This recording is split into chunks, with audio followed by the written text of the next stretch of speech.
Welcome back everybody to another Dragon Ball Super video here with Cal Chris, and today we're going to be going over the Xeno Trunks deck breakdown for set 16, going over what I think about the leader, and just kind of probably a good template of what the leader actually will look like going into the set. So make sure you guys like and subscribe. Let me know what you guys think of the leader, of the deck, any sort of changes you guys would make to it going forward. So we'll go right into it here with the Trunks leader, Trunks Xeno, the next Black Saiyan on the menu essentially, and basically right out the gate everyone was just comparing it to Gogeta Xeno, and there are a lot of comparisons to Gogeta Xeno, and we'll kind of talk about that as we go through the leader here. So activate main, choose one card in your hand, send it to the warp, draw two.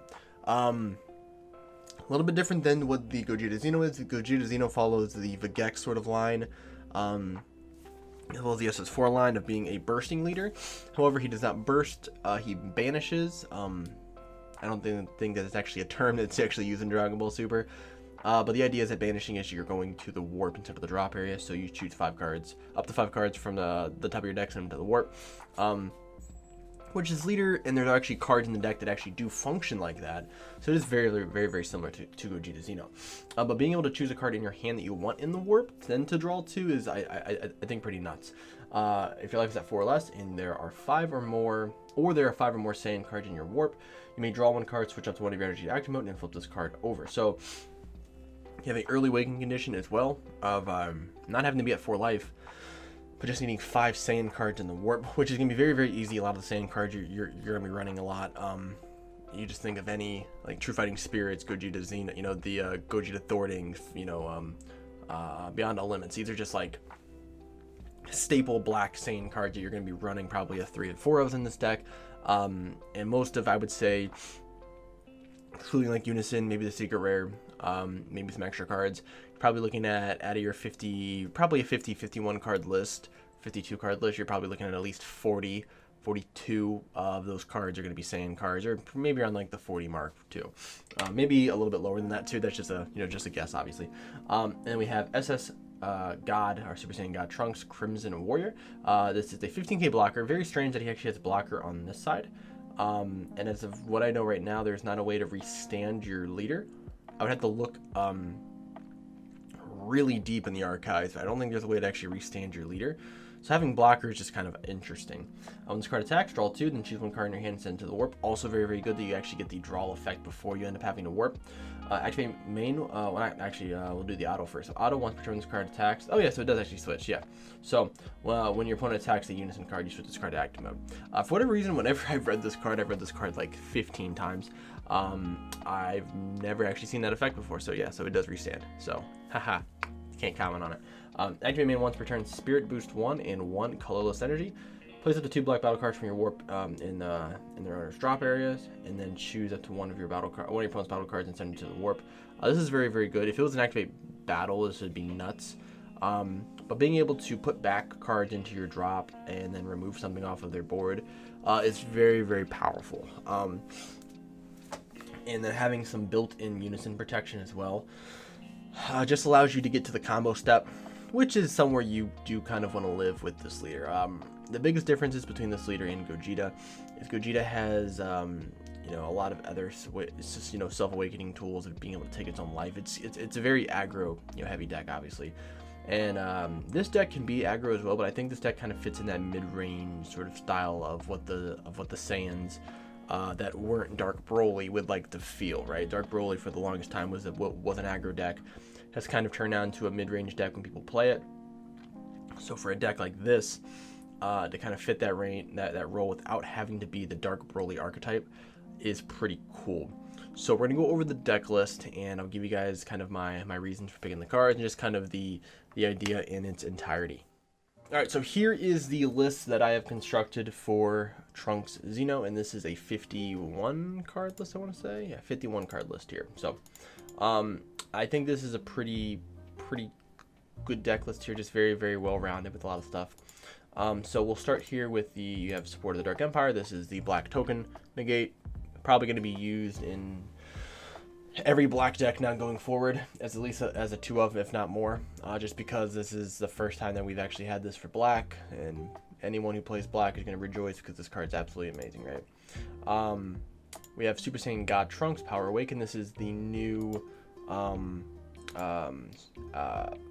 This is the new staple black card that's going to be in most black decks.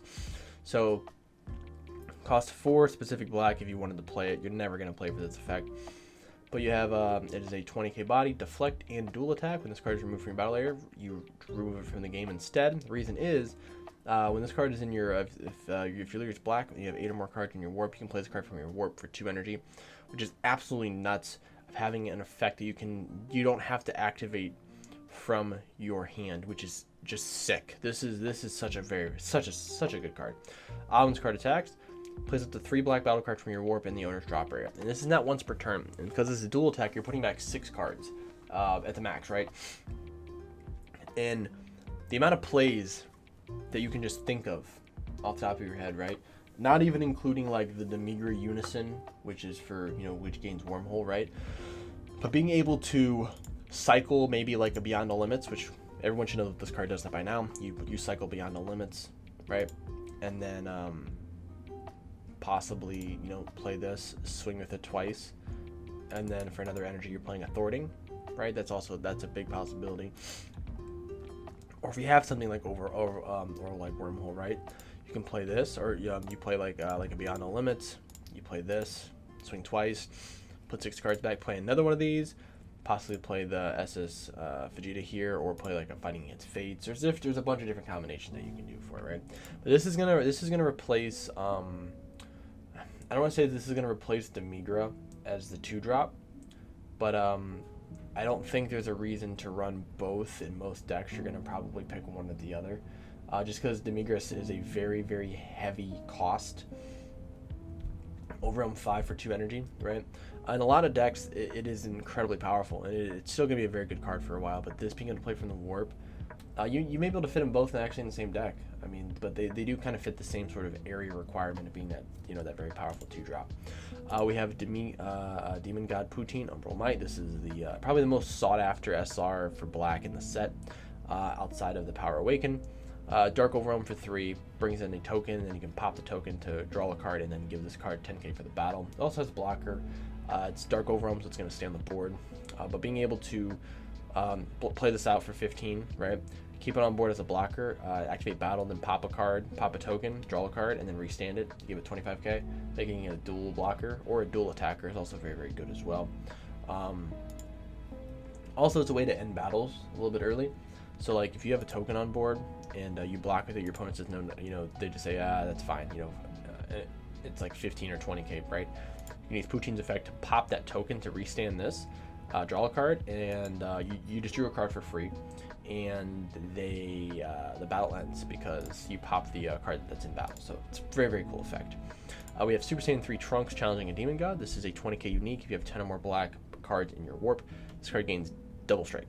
It's also a 1-drop. If your leader is a black Trunks Xeno and you have 3 or more energy, you play this card from your warp for 1 energy, and it is a Spirit Boost effect. So you're playing this guy for 1. That's incredibly powerful. Again, drop a warp area effect. So you actually want to put this card in the warp. You actually want to put Trunks in your warp, which gives you 2 solid targets to just send to the warp, just all willy-nilly. So then you don't have to worry about trying to set them up, because you can just keep them in the warp, and then eventually you'll just be able to play them out. This guy is unique, which I think is fair. They did not give Trunks unique, which hopefully this doesn't come back to bite us in the butt with this card not being unique. So that's all I'm going to say. Springtide of Time opposing the Empire. This is the unison that came with the set. If your leader is a black Trunks card, and it's your turn, when a battle card is played from your warp, you draw a card and add a marker to this. So basically, you play either one of these. You can draw a card and add a marker to it, and then activate main 1 if your leader is a black Saiyan.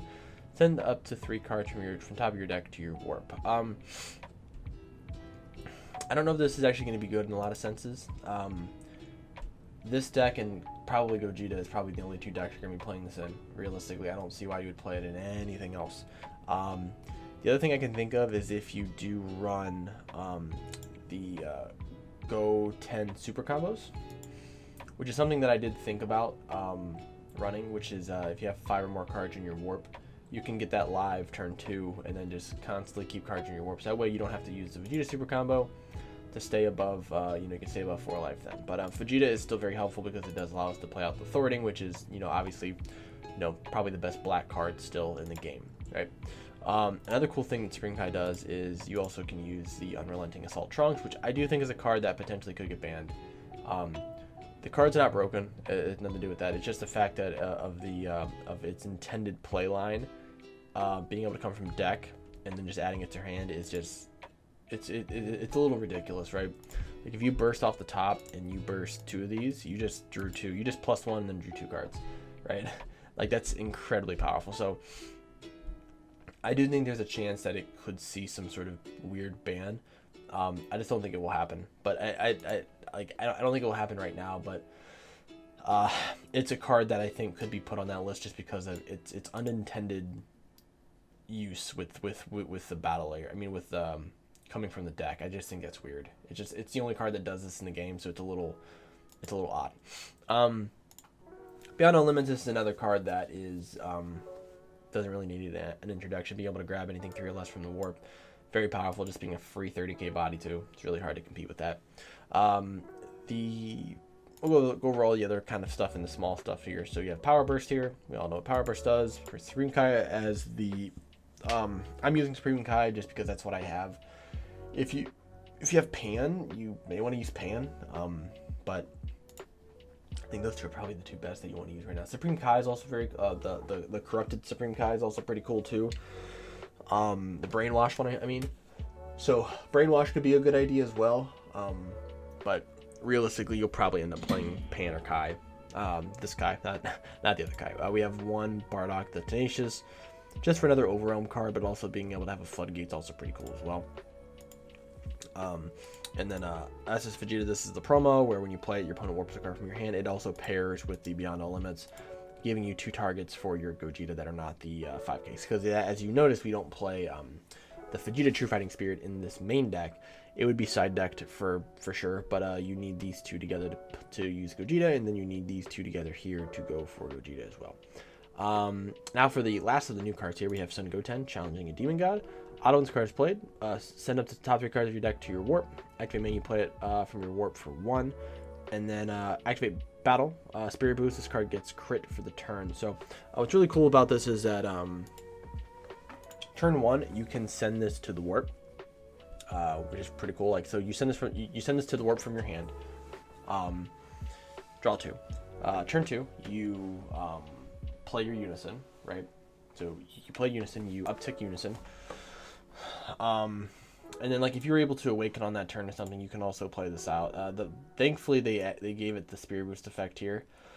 Because if you could play this out on turn 1, on your first swing and having a crit swing, that'd be a little ridiculous. So they balance it out again, but it is just allows you to put cards in the warp, which is good because we want to get as many cards in the warp there as possible, so then we can start grabbing stuff back. Pan challenging a Demon God. This is your counterattack. So it's a 2-drop counterattack. During your opponent's turn, you reduce this card in your hand by 1. And if you lose a Trunks Xeno and you choose 1 card in your hand and send it to the warp, and then it says Trunks Xeno only, so you can't use it with Vegex. You choose 1 card in your hand and send it to the warp. When this card is played, your opponent can't attack with battle cards for the turn unless they choose 2 cards in their hand and discard them each time. So just being a 1-drop, essentially a 1-drop topo, is pretty cool. It's kind of like a topo dormant kind of thing because it doesn't stop the initial attack, but then it stops your opponent from attacking anymore. So if your opponent wants to swing a leader first, or Unison, you play this, take the damage, do whatever you have to, and then for the rest of the turn, your opponent can't really do anything. Now, this is all in the auto window, so they can actually counterplay this. And being a 1-drop, it's getting hit by every single counterplay in the game, so there is some trade-off to it as well, but it is just a very, very good card. It's also not grabbable back by the Son Goku, so that makes it a little bit worse. And then we have the Crimson Hero Strike. This is the Human Extinction replacement card that's coming out on the set. Every color is getting a iconic attack rare replacement, essentially. If you lose black and all your energy is black, choose 1 card. Choose one of your cards and it gets 10k for the battle. And choose 1. If it's your turn, you choose 1 of your opponent's battle cards, higher energy cost than their current energy, and send it to the warp. If it's your opponent's turn, you draw a card and then you mill the top 3 cards to the drop. Very specifically to the drop. If they made it to the warp, this would only be accessible in 2 different leaders. This and Gogeta Xeno. Everything else would just be bad. So just going to the drop is a little more fair. It also allows you to turn on your power burst, which is very, very important. If you're trying to defend a turn and you don't have a lot of defense, you can draw a card, burst 3, this will be 4, and then you'll probably put another card in the drop, so that way you have access to power burst in your deck.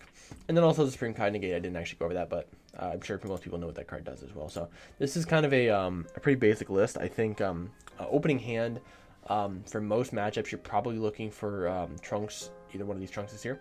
So either Super Saiyan 3 Trunks or the Super Saiyan God Trunks, just so you have a card to put in the warp, right? Probably also your Unison here, and you can awaken pretty early, I think, because this puts 3 back. So you can essentially, since you put one card in the drop here, right, or one card in the warp. So turn 1, you activate main, put a card in the warp, draw 2.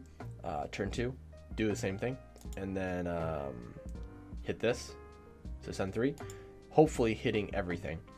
And then you can then awaken on turn 2. Pretty cool. Realistic, you're probably gonna awaken on turn 3, and you'll probably be at, unless you're going against like a really crazy aggro deck, probably 5 or 6 life, which is pretty average there, right? The fact that you have to pay an energy to put cards back into the drop is, I think, a little fair, and just allows you to, you have to play around having the Unison on board. I wish the Unison was a +2. Like, if it was maybe like an 11k or a 9k or something, but it was a +2, I think it'd be a little bit better. It can swing, so it's got a lot of positives to it. But let me know what you guys think. I think this is a pretty standard list here for a main deck. Could change slightly, obviously with the ban list and stuff, but I think this is a pretty good list here for what the deck can actually do. So thank you guys for watching. Make sure you guys like and subscribe. Let me know what you guys think of the deck down below, and I will see you guys in the next Dragon Ball video.